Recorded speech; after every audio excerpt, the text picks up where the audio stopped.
CIMAC Radio presenta Gafas Violetas, Miradas Feministas. Segunda temporada.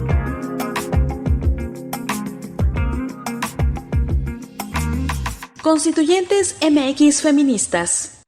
Hola, bienvenidas, bienvenidos todos a este programa de Gafas Violetas, Miradas Feministas.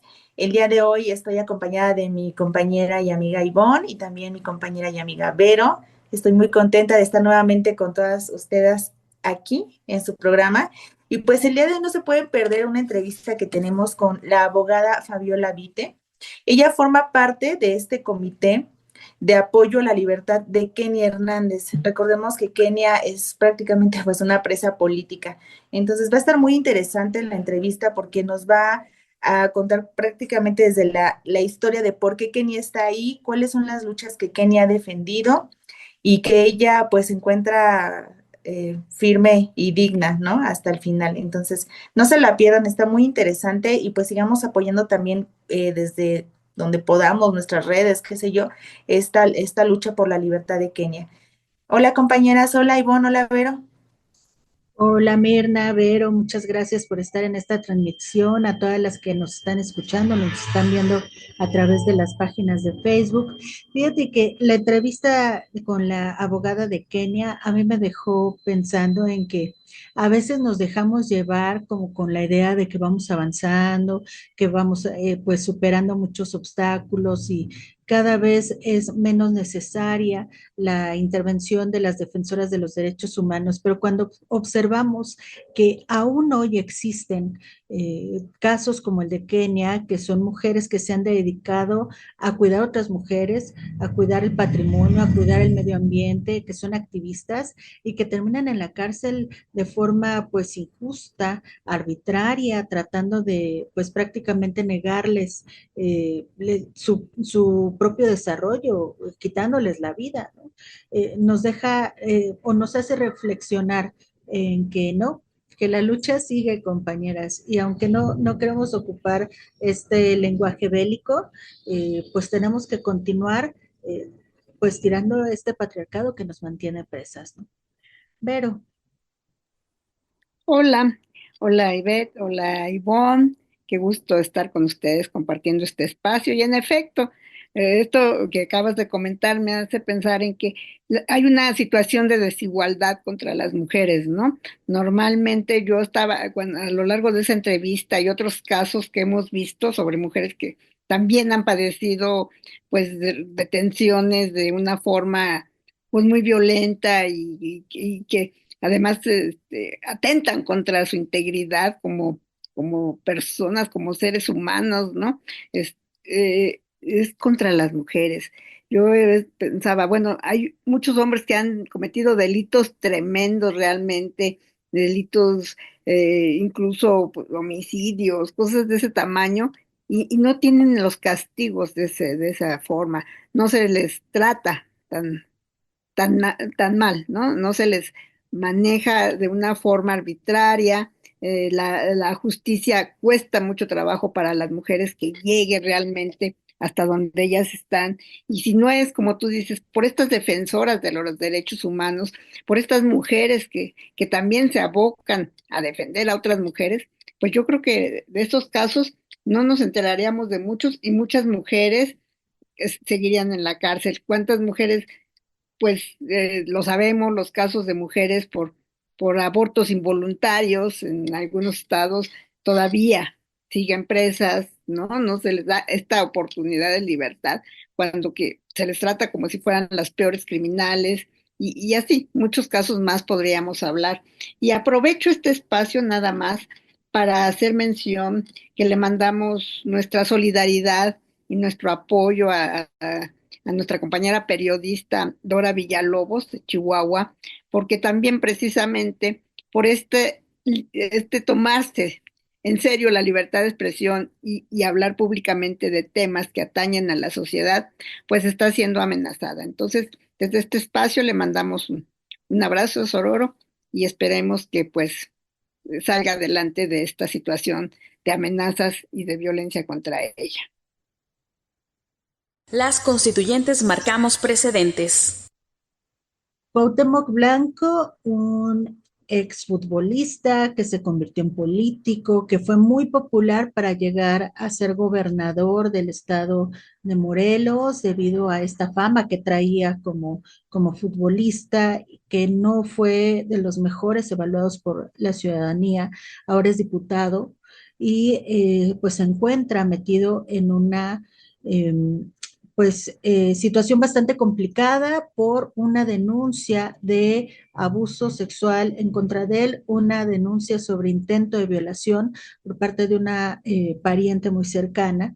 Y bueno, esto ha llevado a que una gran cantidad de mujeres soliciten el desafuero de este diputado para que pueda ser realmente investigado sobre el tema. A mí me llama mucho la atención, para empezar, que él lo primero que hace, en lugar de decir soy inocente, no importa, quítenme el fuero, investíguenme, no, lo que hace es voy a hacer una ley para defender a esos hombres, pobrecitos hombres, que han sido acusados de forma injusta por mujeres que abusan de las leyes en nuestro país. Un tema bastante polémico y con muchos lados para jalar, para analizar, compañeras. Sí, bueno, fíjate que cuando escuché la noticia, venía a rumbo al trabajo y enseguida dijeron en las noticias, no, se va a enfrentar a las mujeres, a las feministas. Vamos a ver las declaraciones y el posicionamiento que van a tomar ellas. Y yo así de súbele porque necesito saber qué está pasando, ¿no? Y pues como bien dices, o sea, es una figura, siempre ha sido un hombre, pues como no sé, que siempre ha buscado la atención y ya sabes, ¿no? Bastante egocéntrico y narcisista, yo diría. Pero a mí también lo que me llama la atención es que él dice que está haciendo, sufre una persecución política. Al inicio de la bienvenida que dimos para este programa, comentábamos acerca de Kenia Hernández y decíamos, bueno, ella es una presa política y el motivo por el que ella se encuentra privada de su libertad pues realmente no ha sido bien fundamentado, se le han estado como metiendo muchas cosas, ¿no? Ella sí tiene una persecución política. Cuauhtémoc Blanco tiene fuero, es diputado, fue gobernador, hay un montón de denuncias en su contra de desvío de recursos. Ahorita esta o varias ya de abuso sexual que son graves. Entonces, ¿cómo pretende él que sentirse como perseguido políticamente, no? Realmente creo que no tiene eh, pues no sé, cara para decir eso, pero además, como bien comentas, está utilizando una estrategia de victimizarse, ¿no? De no, es que todos los hombres podemos sufrir este tipo de denuncias porque ya hay muchas leyes, y no vaya a salir como el presidente de Argentina, ¿no? De que benefician a las mujeres, son privilegiadas de que haya en el Código Penal un delito específicamente para ellas. ¿De qué privilegios gozan? No de ninguno. Estamos siendo violentadas y asesinadas. Entonces, siento que se va a ir por ahí. Casualmente, o sea, pareciera nuestro país que, híjole, es estrategia de poner este tipo de noticias y vamos a mezclar otra vez un poquito en relación a la denuncia de bueno, que a la falsa denuncia que se hizo con el chofer de Didi o de Uber, corríjanme compañeras de Uber, ajá, pues de que nosotras sí vemos que no hay una violencia hacia ella, ¿no? Entonces como que mezclan esto de es que vean cómo si pueden inventar cosas, vean cómo si pueden querernos afectar o dañar. Entonces también nosotros necesitamos defendernos de ellas. Yo lo que comentaba en mi círculo más cercano era, sí, yo creo que esta chica, pues no se encontraba bien en ese momento y empezó como que a desquitarse con él, pero le dije, sabes que yo en ningún momento vi que ella pues pasara de ahí, ¿no? De unas acusaciones falsas que sabemos que son graves o que es grave acusar a alguien de algo que no está haciendo, pero le dije, no pasaría de que él no tuvo miedo en ese momento de que ella le iba a quitar la vida o lo iba a violar, o sea, bueno, infinidad de situaciones que nosotras sí se ven. Entonces, nosotras como las constituyentes estamos, pues vamos a ser muy, muy observadoras de esta situación de Cuauhtémoc Blanco. Va a tener toda nuestra atención o mucha de nuestra atención porque no vamos a dejar que él se salga con la suya y de que no tenga un juicio justo, que él bueno, presente pruebas en donde es inocente. Yo creo que más allá de una ley en donde él diga, vamos a defendernos de estas denuncias falsas y demás, pues más bien debería de presentar primero sus pruebas y por supuesto después la ley estaría genial, ¿no? Bueno, pues aquí una muestra más de esta sociedad y esta justicia con cara patriarcal, porque él busca precisamente que, bueno, ¿por qué las mujeres atacamos a los hombres? ¿Por qué los acusamos, no? Bueno, los acusamos, los denunciamos y no queremos que estén en el poder porque precisamente han tenido actitudes negativas hacia las mujeres, actitudes violentas. O sea, no es lo mismo ser el violentador que ser la violentada, ¿no? Bueno, ponerte, como tú dices, en el papel de víctima, cuando que realmente, pues tu posición, o sea, desde una posición de autoridad, porque pues cuando eres un gobernador, bueno, a ver, alguien que te diga que no a algo, ¿no? Entonces se sienten con todo este poder, todo este respaldo en un cargo en el que pues no saben que pueden violar las leyes y nadie va a decir nada. Ya después, precisamente, dice uno, bueno, ¿por qué se tardó tanto tiempo en decirlo, no? Como siempre nos dicen a las mujeres, ah, pues no, lo hubieras venido a decir en el momento. Finalmente, ¿qué pasa cuando una mujer, o sea, yo creo que quienes en algún momento hemos vivido un hecho de violencia y todo, pues puedes sentirte, como dicen, te paralizas, te sientes, no conoces precisamente, no todas conocemos todos nuestros derechos ni cómo ir a denunciar sigue existiendo este miedo porque lo hemos escuchado en muchas compañeras, este temor de ir a presentar una denuncia y que salgas más violentada, ¿no? Como dicen, finalmente fui a denunciar una violencia y resulta que la que fue violentada ahí fui yo y a la que cuestionaron si realmente yo había sido realmente atacada, resulta que me cuestionan qué hice yo para que me sucediera, porque sigue sucediendo eso con todo y de que ha ido modificándose las actitudes de algunos espacios de justicia y bueno, se habla de este visión, como le llaman, es perspectiva de género,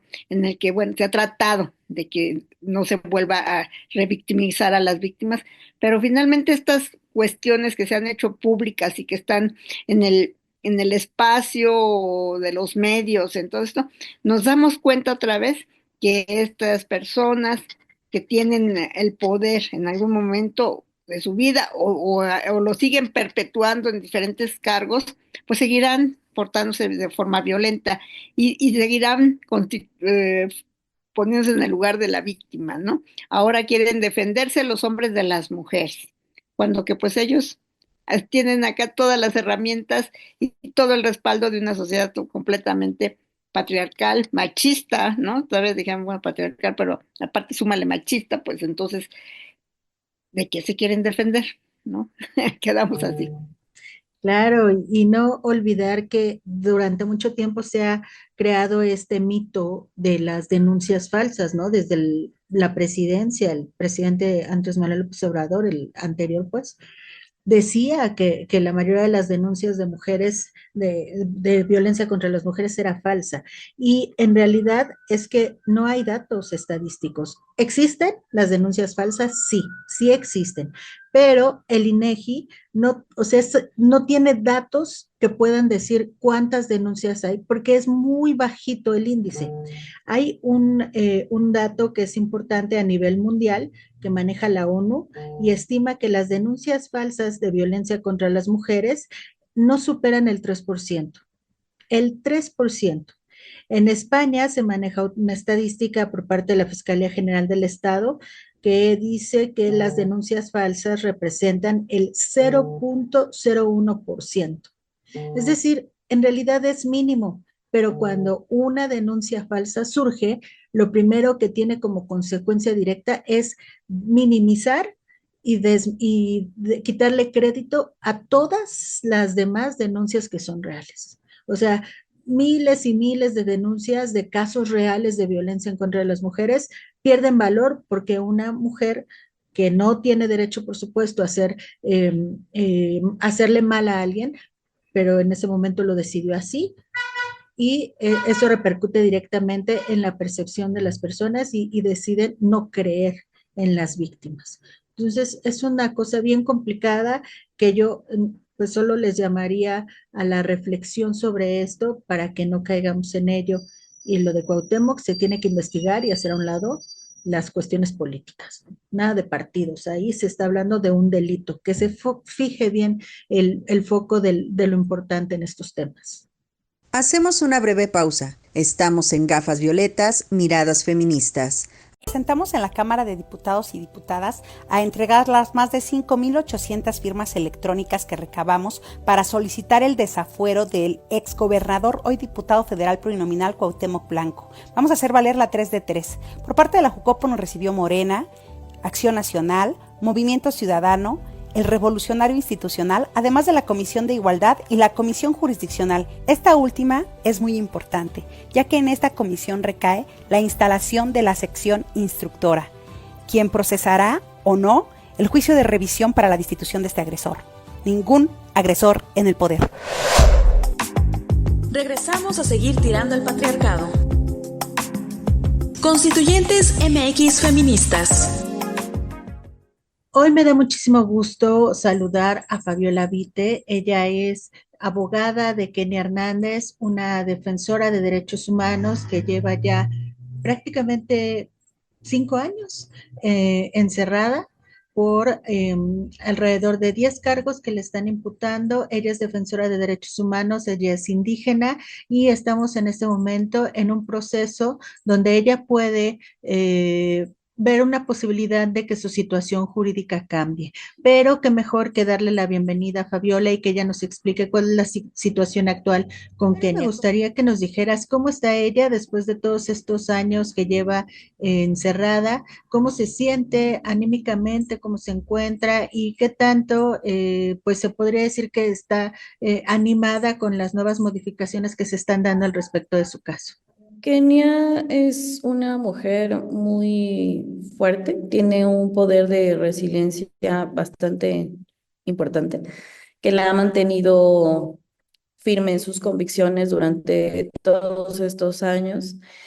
Lo que más la ha mantenido firme, pues, es esa convicción que tiene en la lucha y en apostar por la no criminalización a las personas defensoras.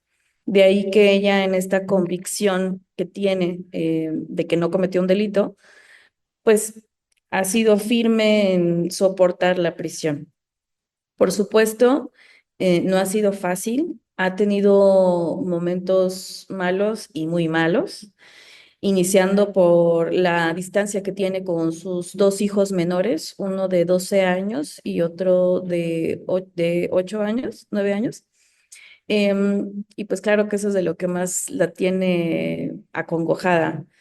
El aislamiento en el que ella se encontró del 2020 al 2024, sin duda generó mucha afectación en ella. Ella es una mujer, además, pues de viento y de playa, y se encontraba en ese momento, pues, y bueno, ahora también, en un lugar totalmente gris, donde los colores es el beige, ¿no? Y un número. Que le hablaran por su número de interna es parte de quitarle la identidad a la persona, de quitarle su dignidad poco a poco, de encontrarse en un espacio grisoso. Ella, dentro de sus artesanías, a veces nos llegaba a platicar que incluso los colores vibrantes no se los dejaban pasar. No había una razón lógica, solo no pasaba.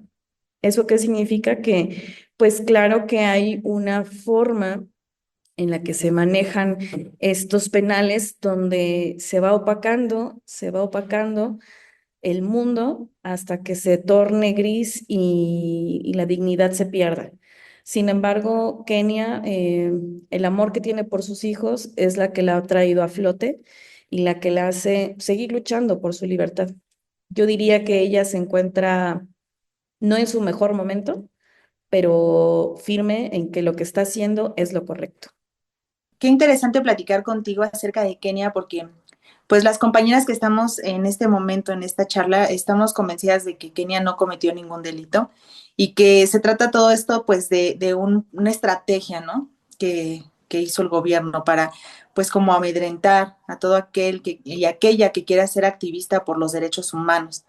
Entonces, me gustaría que tú le contaras a nuestra audiencia cuál es, durante todo este proceso que ella ha tenido que atravesar, cuáles han sido los derechos humanos que sí se le han violado a Kenia, de los que ella sí, pues ha sido víctima, para que puedan conocer qué ha pasado con Kenia dentro de este lugar y pues que ella sí está recibiendo violencia, ¿no?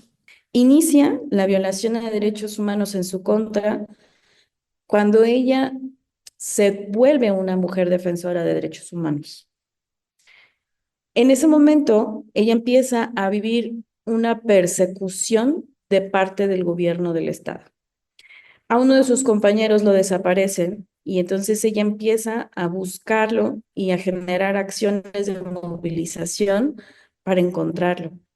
Esas acciones y esa búsqueda, esa movilización de jóvenes y de movimientos sociales genera que le empiecen a perseguir, amenazar, incluso existió la expresión, tu cabeza ya tiene precio. Y entonces, con eso, ella busca al mecanismo de protección para personas defensoras de derechos humanos y periodistas. Solicita que sea incorporada al mecanismo y que se le implementen medidas de seguridad. La medida de seguridad que se le impone es el desplazamiento forzado interno. Es decir, le dan un refugio en un lugar lejos de su casa, lejos de su lugar, y entonces ahí empezamos a evidenciarlo. Uno, ya era grave que por su labor de defensa de derechos humanos, ella estuviera en riesgo. Dos, que estuviera siendo perseguida. Tres, que cuando solicita el apoyo del gobierno federal a través de este mecanismo de protección, lo que se le dice a ella y lo que se le dice a muchos defensores y defensoras, que es, vete de ahí. ¿Y qué implicaciones tiene? Pues es que el problema no solamente es moverte, sino que tienes que mover toda tu vida. Y además, ella no era solamente ella, sino que eran otras dos pequeños que tenían su vida y que le dijeron, pues se tienen que mover. Ella, su labor de defensa y cualquier persona defensora no tendría por qué desplazarse de su lugar. Tendría el Estado que generar las condiciones para que los defensores y las defensoras sigamos haciendo nuestro trabajo donde querramos y como querramos, porque tendría que haber condiciones de seguridad. Luego de que ella se desplaza, ella mantiene su activismo y entonces encuentra que el ejercicio del derecho a la protesta es un mecanismo que sirvió en su momento para sentar autoridades y dialogar. Así fue, de hecho, como encontraron a su compañero. Luego, eh, cuando ella viene a la ciudad, se encuentra con otras problemáticas, principalmente con madres de víctimas de feminicidio. Entonces, se acuerpa con ellas, les empieza a dar acompañamiento, empiezan a protestar juntas y la situación se complica. Se complica porque además se atraviesa con la pandemia. Y entonces muchas personas, incluyendo personas que se quedaron sin trabajo, empezaron a ir a las casetas a hacer boteo. Y entonces empieza una serie de criminalización en su contra, que además se vuelve una criminalización mediática. El 7 de junio del 2020, el 6 de junio, a ella la aprenden por primera vez. Le fabrican un delito supuestamente de robo con violencia. Ahorita voy a decir por qué lo fabrican. Ella logra una medida cautelar que le permite que no esté ella en prisión, sino que vaya mensualmente a firmar y que con esas firmas ella pueda mantenerse libre, pero en proceso. Durante ese tiempo, ella estuvo yendo a firmar, sin embargo, la criminalización mediática empezó a endurecerse la primera semana de octubre. En esa primera semana de octubre, después, viene nuevamente la segunda aprehensión. En esa segunda aprehensión, vuelven nuevamente a criminalizarla, pero ahora es eh, una empresa que es Concesionarias Mexiquenses SADCB, la que la acusa del robo con violencia. Ojo, esto es muy importante, porque dicen que además fue con violencia moral. O sea, fue con violencia a una persona que no existe, es decir, una persona jurídica colectiva. Eso no existe, es una ficción que nos hemos inventado, pero eso realmente no existe. Entonces, lo que dicen es que con violencia le robó a esa empresa. Desde ahí, esto ya está mal. Luego, después de eso, ella volvió a tener una medida cautelar que le podía nuevamente permitir que ella siguiera su proceso, pero en libertad. Sin embargo, ahí es cuando la situación se complica mucho más y ahora empiezan a ejecutarle órdenes de aprehensión por el supuesto delito de ataque a las vías generales de comunicación. Este supuesto delito no es otra cosa más que la criminalización de la protesta.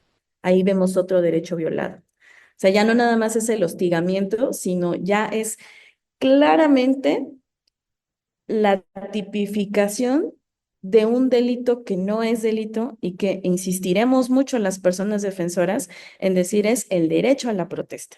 Incluso existe una expresión que dice protestar es un derecho, reprimir es un delito. Y ahora creo que habría que actualizarla y decir también fabricar delitos es un delito. ¿Por qué? Porque de hecho en esa primera causa donde Kenia estuvo acusada, existen pruebas de que ella se encontraba a 8 horas de distancia del lugar y tiempo, modo donde fue cometido este supuesto delito. Entonces, vemos nuevamente cómo hay una violación a derechos humanos. Está la criminalización, el hostigamiento, por supuesto, fabricar un delito. Y entonces esto se vuelve más complejo porque en sus audiencias ella, por el tema de la pandemia, claro, fue trasladada a el Ceferezo 16 en Coatlán, Morelos. Esto es un penal de máxima seguridad, porque no había un penal que tuviera la capacidad de contenerla. ¿Por qué? Porque ella fue determinada como un objetivo especial. Y además, eso hacía que ella no pudiera asistir presencialmente a sus audiencias. ¿Por qué? Porque era un objetivo especial. Y entonces ella nunca pudo tener comunicación con la defensa de manera directa. Y en el tiempo de la pandemia, en el penal federal, comunicarse con el penal local, que tienen además los penales, un bloqueo de señal. Se imaginarán que a muchas de las audiencias se tuvieron que diferir. ¿Por qué? Pues porque no había buena conexión, porque no se escuchaba, porque no veía y no había una comunicación fluida con su defensa. Entonces, el derecho a una defensa técnica en tiempo y forma no pudo operar. También de las cosas que son más preocupantes es que hubo expresiones de parte de los juzgadores donde decían que para qué necesitaba ella un intérprete si ella había estudiado una licenciatura y que muy seguramente no había ocupado un traductor cuando estaba en sus aulas. Había expresiones como que ella era muy peligrosa y que entonces merecía una prisión preventiva justificada. ¿Justificada en qué? Pues en que es una mujer muy peligrosa porque se manifiesta mucho y eso pone en riesgo a la sociedad. Entonces, vemos violencia institucional de género perpetrada por estas autoridades de procuración de justicia que tendrían que estar investigando y que tendrían que tener una perspectiva de género en el momento de la investigación, pero también del juzgador. quien le dijo que no le aplicaba juzgarla con perspectiva de género, porque eso era para mujeres que habían sido golpeadas por sus maridos, diciéndonos entre líneas que Kenia, bueno, y decía, este no es el caso. Pues no, porque ella no es una mujer sumisa. Eso es lo que nos dijo entre líneas, que la perspectiva de género solamente aplica cuando hay una mujer que vive violencia de género eh, de manera familiar, de manera doméstica, ¿no? Entonces, este tipo de situaciones son las que nosotros hemos considerado que son violatorias de derechos humanos, porque en una perspectiva de derechos humanos, de derecho de los pueblos indígenas y con una perspectiva de género, pues no pasan el tamiz, así de claro. ¿No? Porque existen de manera verbalizada estos estereotipos de género, estos estereotipos clasistas que son misóginos, ¿no? Donde nos queda en evidencia que ella está privada de la libertad por ser mujer, por ser indígena y porque es rebelde. Así de claro.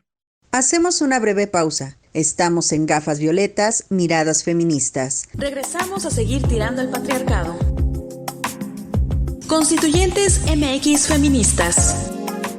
Fabiola, de alguna manera, pues no está diciendo, su situación ha hecho que todavía su caso sea más difícil. O sea, si no hubiera sido ella indígena y una mujer preparada, porque está preparada finalmente, su caso hubiera sido distinto. Y también te quiero preguntar si en algún momento ella, en todo este trayecto de sus detenciones y todo esto, recibió algún tipo de tortura, fue torturada de alguna manera o no lo podemos comentar aquí, no lo sé, porque finalmente, como dicen, te detengo, te maltrato, de alguna manera, y luego vemos tu caso, ¿no? Ya desde otra perspectiva. Entonces, hubiera sido distinto y sí fue muy maltratada en sus detenciones. Aquí es importante mencionar que la tortura, lo que nos dice la ley es que eso es tortura, tratos crueles, inhumanos y degradantes, ¿no? A veces creemos que la tortura es lo que nos imaginamos, ¿no? Muy violento. Sin embargo, hay otro tipo de tortura que también opera. Y claro que Kenia ha sido víctima de tortura. Incluso en algún momento ella lo ha dicho en juicio, que ha sido víctima de tortura psicológica. Y claro que de lo que hizo, solo de lo que les comenté, se podrán dar una idea de que hay una tortura psicológica, porque hay una amenaza, hay un riesgo, hay una amenaza de un riesgo inminente o de generar un daño a un ser querido. Y eso es tortura psicológica. Entonces, el que le digan, ¿no? Que va a salir hasta, o sea, que ya no va a ver a sus hijos, esta violencia institucional, de alguna manera sí es violencia, es tortura psicológica. De hecho, tiene abierta una investigación por tortura, la cual en un momento se determinó el no ejercicio de la acción penal. Sin embargo, lo que observamos es que nunca se le practicó un protocolo de Estambul. Se litigó y se ordenó a la fiscalía que reabrieran esa investigación. Se tiene que investigar.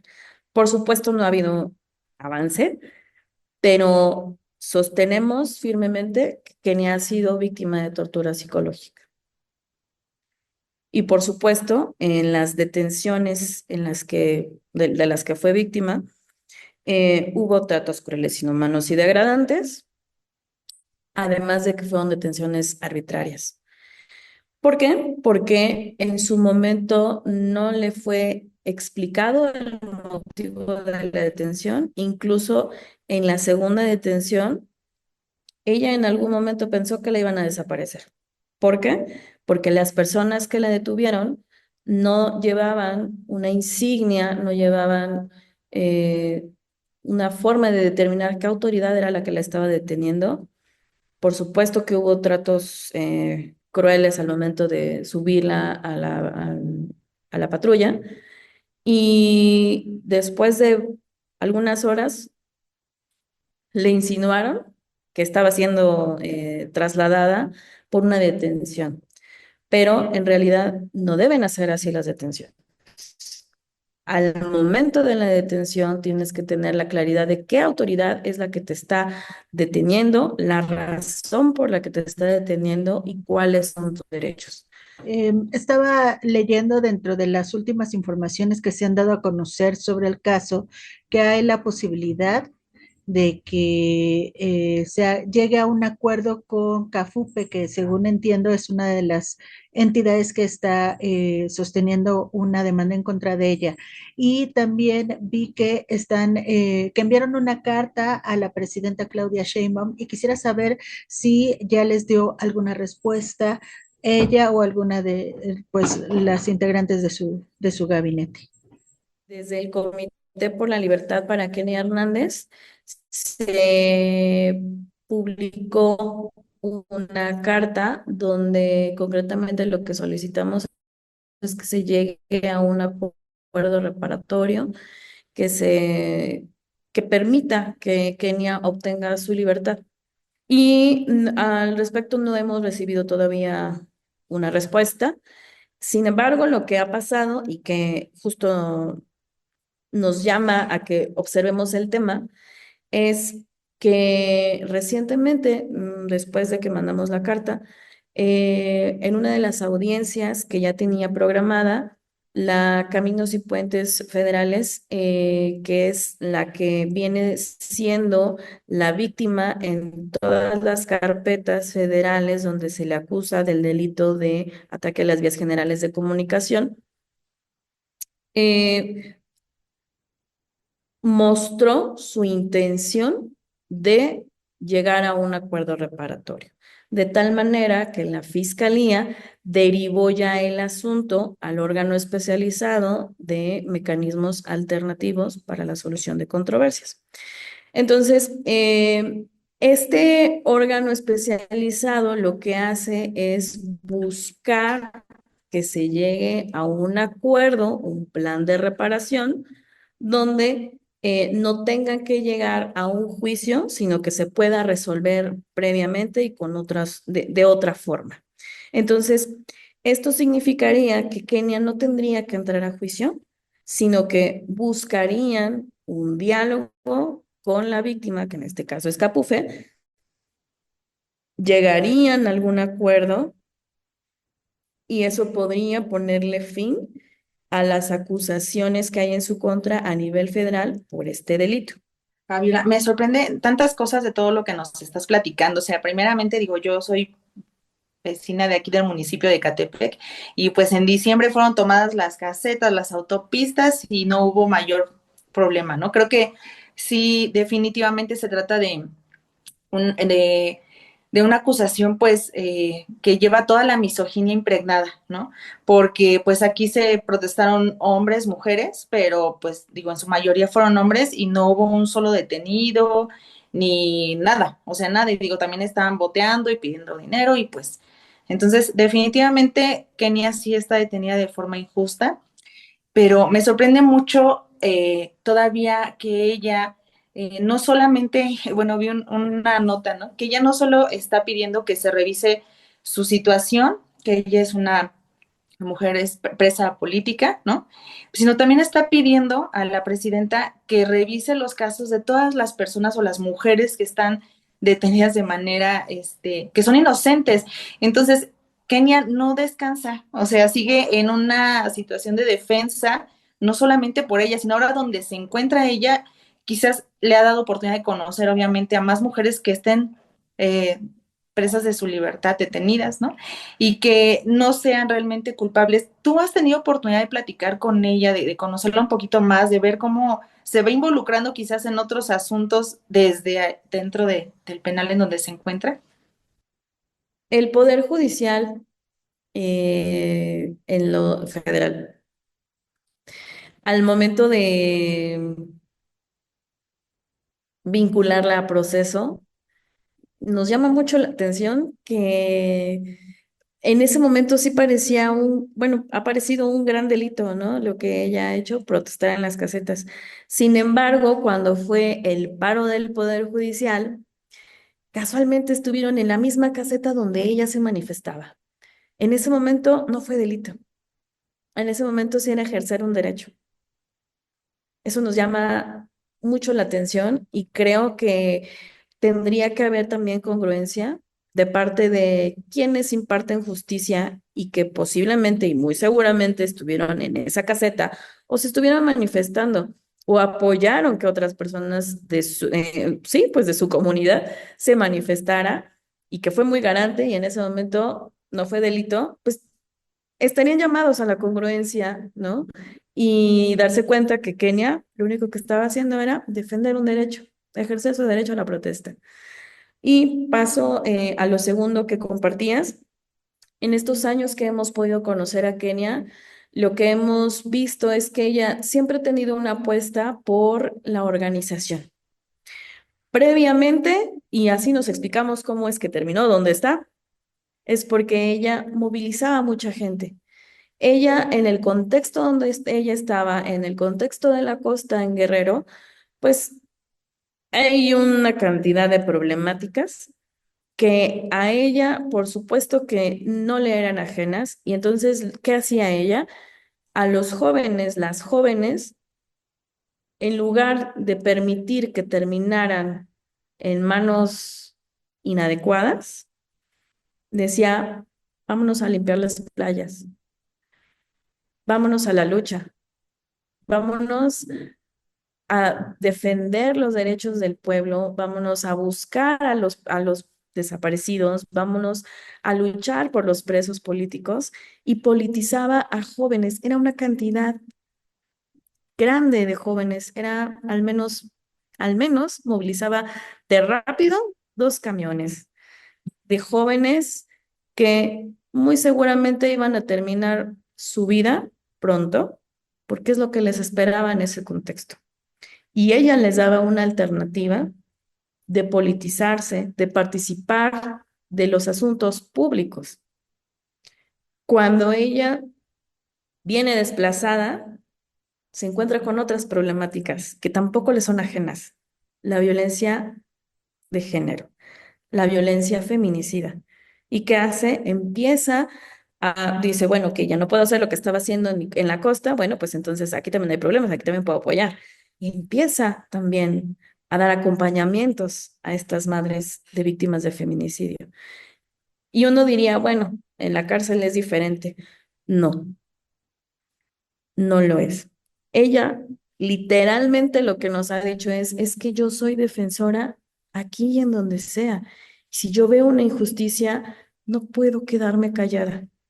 No puedo quedarme callada y entonces se las ingeniaba para solicitar mejores condiciones de vida, porque aunque ella esté presa, tiene muy claro que una cosa es estar presa y otra cosa es perder la dignidad. Y ella lo que dice es, no puedo perder ni la dignidad yo, ni permitir que otras personas pierdan la dignidad mientras yo lo esté viendo. Y así fue como llegamos a 2 huelgas de hambre por las pésimas condiciones de vida que ella observó que había dentro del penal. Es una de las acciones más de resistencia civil pacífica más potentes y que desafortunadamente recayeron en su cuerpo y que habrá em, efectos secundarios, ¿no? En el tiempo que se van a seguir viendo. Pero ella tiene esa convicción y tiene la convicción de hacer comunidad con las personas que le son afines, principalmente con las mujeres y con las indígenas, ¿no? Y de hecho fue así como lograron hacer un pabellón de mujeres indígenas y lograron un proyecto de hacer una milpa. y una vez al mes ellas podían comer lo más parecido a como lo habían hecho. Comían lo que te da la MIP, quesadillas, ¿no? De flor de calabaza, y podían practicar, digamos, su comida tradicional. No solo eso, sino que también daba acompañamientos de desintoxicación por la dependencia a medicamentos.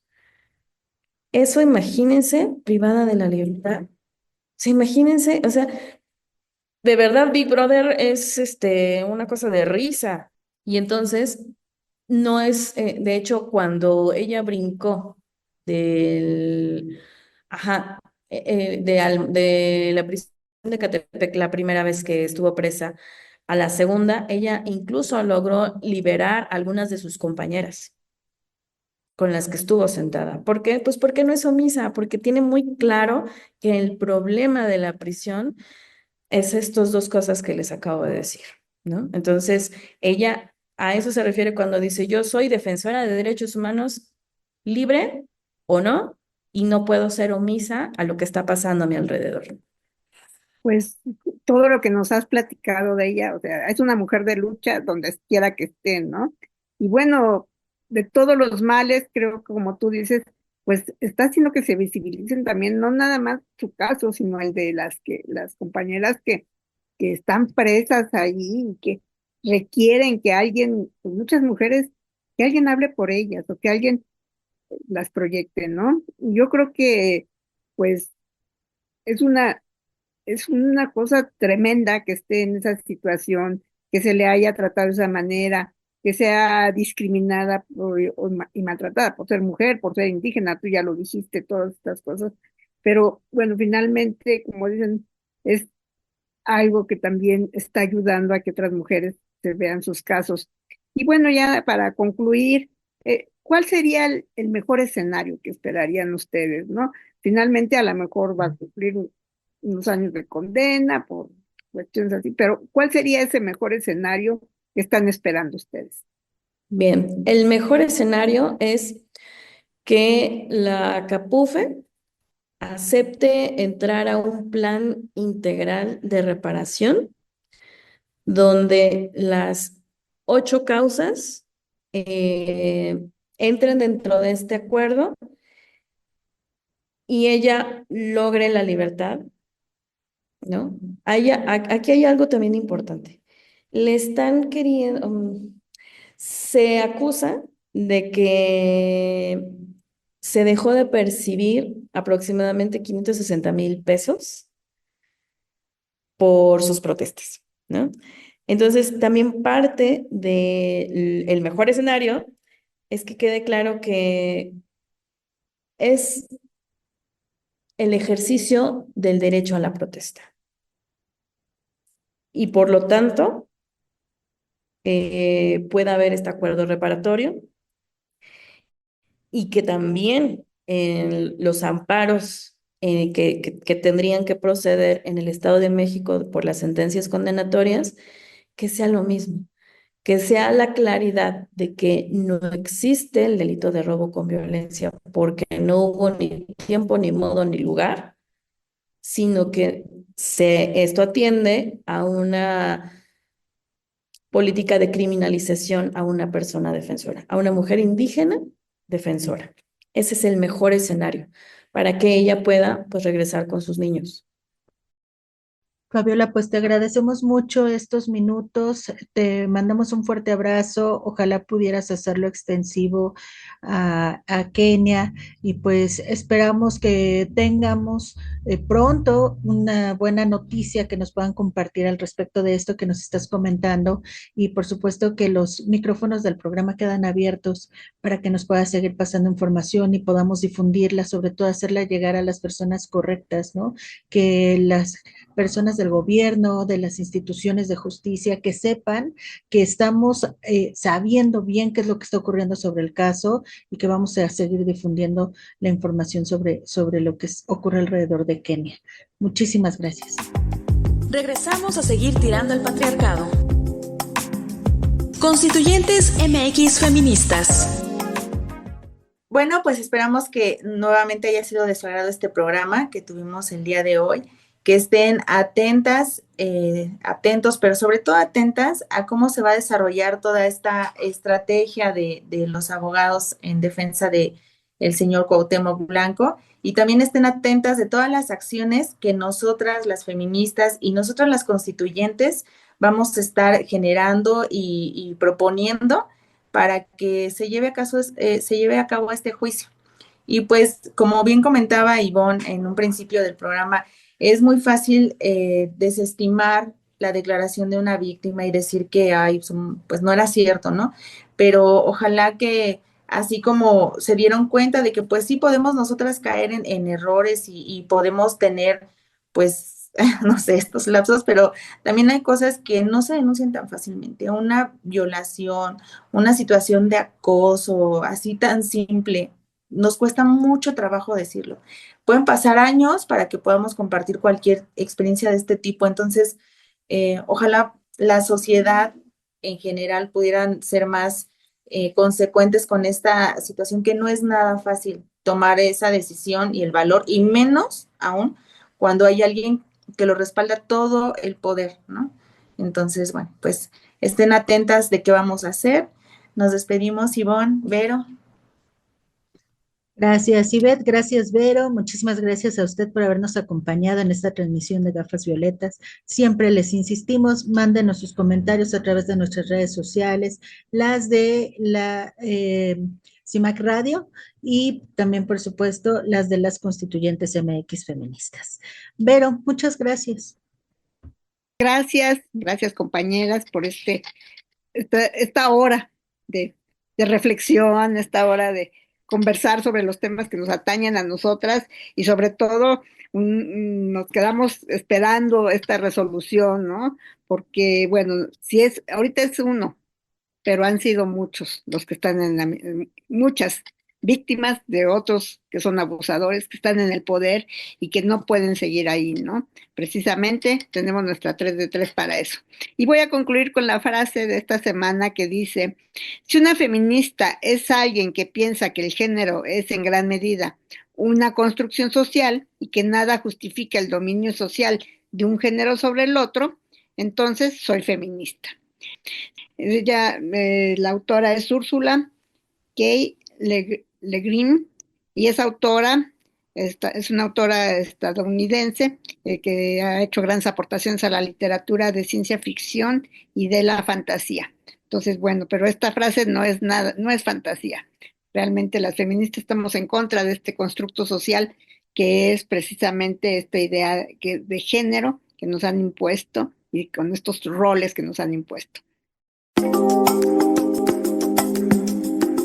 Gracias por habernos acompañado.